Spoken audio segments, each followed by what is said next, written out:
Hello，你好，我係 Ernest，係 Financial Partners 嘅大中華區董事。今日想講翻之前所公布嘅國內5月個經濟嗰個數據啦嚇。咁其實喺各方面咧都有唔同嗰個解讀嘅。咁其實咧喺一個國際間，譬如 IMF 咧就繼續維持咧，咁國內今年嗰個經濟增長咧去到呢個9.6%嘅預期嘅。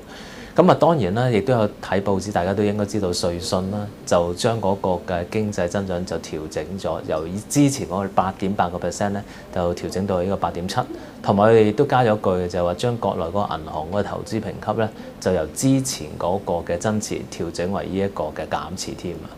咁就亦都有最近新聞有留意啦，溫家寶喺英國訪問嘅時候，亦都有講過啦。其實國內咧今年咧佢有信心個經濟增長咧能夠保持喺8% 水平以上。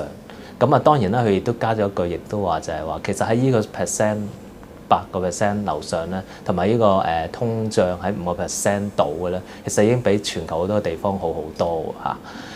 其實即係如果話睇翻今年嗰個國內經濟增長咧，我相信可能 IMF 咧就高估咗嘅9.6% 全年嘅預期就可能會多咗少少。咁但係咧應該咧絕對喺8% 樓上㗎啦。而譬如話，亦都係喺即係呢一個嘅溫家寶見報嗰日咧，其實大家有留意到咧 A 股個市場嗰日咧升得都幾急嘅。咁大家有之前留意到咧，就係話 A 股市場咧就其實咧延續咗一個幾長嗰個跌勢嘅。咁曾經星期一咧一度跌到去接近2600點，創咗呢個8個月嗰個新低。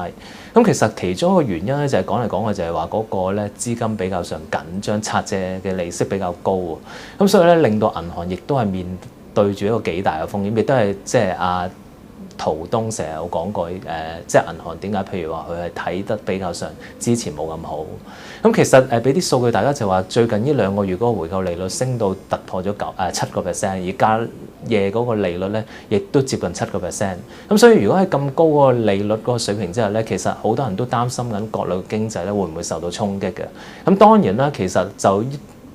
大家預期咧，本身6月頭咧，譬如好似端午節嘅期間咧，其實中國有機會加息嘅。咁但係咧，其實市場次次咧預期嘅加息都冇加到，大家覺得嗰個央行係舉棋不動。咁其實我自己本身認為咧就係話，其實點解佢未加息？主要一嚟咧就係加息有機會進一步推金嗰個資金嗰個成本，咁令到一啲嘅即係中小企嗰個錢荒更加嚴重。二嚟咧就係嗰個加息咧，可能令到嗰個熱錢流又更加加快，令到嗰個通脹嗰個惡性循環啊。咁所以咧嚟緊喺下個星期二咧，亦都會同大家講講咧。咁就譬如話，如果加息同埋如果唔加息咧，有啲咩嘅問題出現嘅？